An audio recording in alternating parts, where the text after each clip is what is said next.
Hello everyone, this is Divya here. So to get started with my stage, are you all ready to travel in a train with me? So I'm going to take a special train and I'm going to be your driver. Come on everyone, step into the train now. Can we start our journey now? Come on everybody. Come on, Yes, let's ma'am. start getting boarded. Yes, ma'am. Okay. Yes, I'm going to start the engine. Cool. We are going to a long travel. Bam! I stopped here at a central point of India. Can you guess what state it is? Come on, guess everybody. The central point of India. Yes. Everybody, super. It's Madhya Pradesh. Okay, let's all step down now and get into the story. A tribal story of Madhya Pradesh. Once there was a vast kingdom ruled by a powerful king. The king had a beautiful daughter named Rajkumari Sundari. When she was a young girl like you boys and girls, she thought of becoming a farmer. The king was ready to fulfill all her wishes, except this one. The king thought she'll forget about her dream when she grow up. But that does not happen. When she became a young woman, she went to her father and requested, "Father, please allow me to follow my heart's wish of growing plants and crops on a farm." However, the king did not agree. He ordered, "Leave the palace immediately. Only then you will understand how life is difficult outside and you will return to the place immediately where you belong to." "As you command, Maharaja," said Sundari, and she left the palace, but with a bag full of seeds. She went into a deep, dense forest. She found a place to stay and built a small hut with logs and twigs. She found an empty plot of land, sowed the seeds in the soil, and watered them daily with much love. Luckily, she got 3 wonderful friends: a cat, a parrot, and a spider. They helped her in all possible ways they could do. The cat guarded the farm, the spider guarded the hut, the parrot brought news and stories from far and wide. After a long time, with her hard work, along with her friends, Sundari's farm flourished. This news, what happened?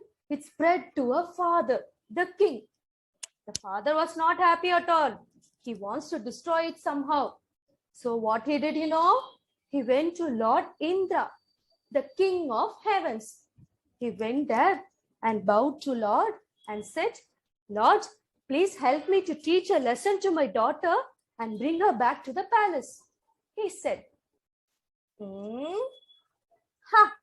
"Just leave it to me, man. I will send a terrible drought and dry her farm completely," said Lord Indra. The king was pleased with the plan and he went to the palace.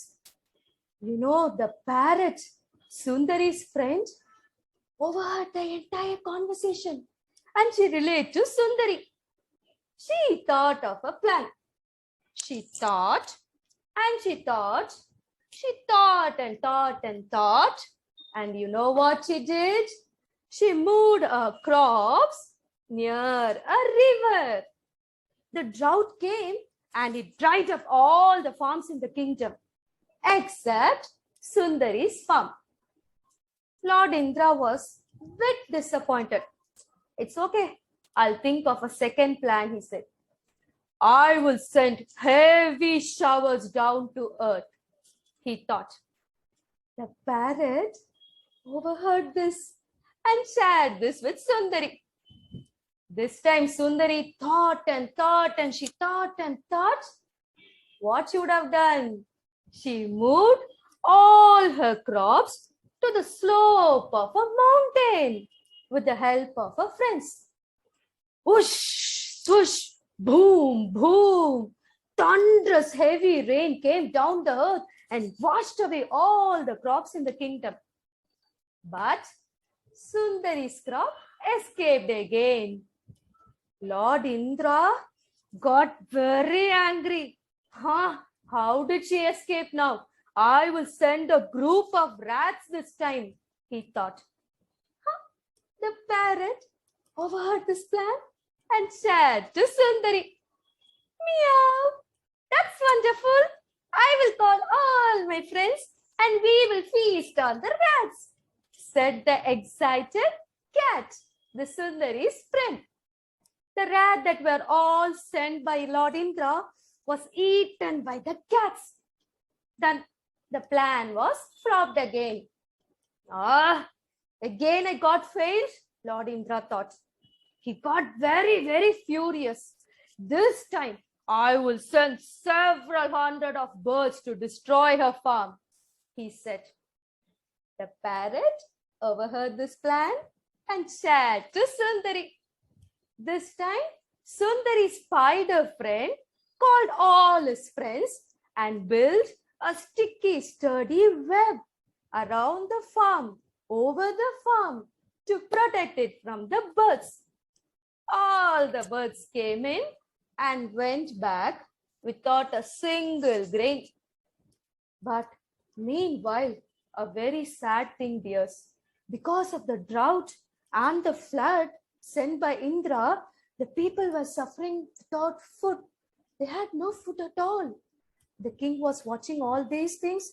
He could not bear this. He went to Lord Indra and asked, please save my people, he asked. You don't need my help, my dear king. Your daughter has already begun helping your subjects. Go and see that. Sundari was distributing grains to all the needy people in the kingdom. The king felt very proud of her daughter and asked, sorry, please, my dear daughter, come back to the palace immediately. The Raja called. Sundari refused to go to the palace. She lived in the jungle, in the small hut, near a beautiful farm with her wonderful friends, and she continued farming in the name of Kisan Rajkumari Sundari, meaning the farmer princess. The end. Thank you.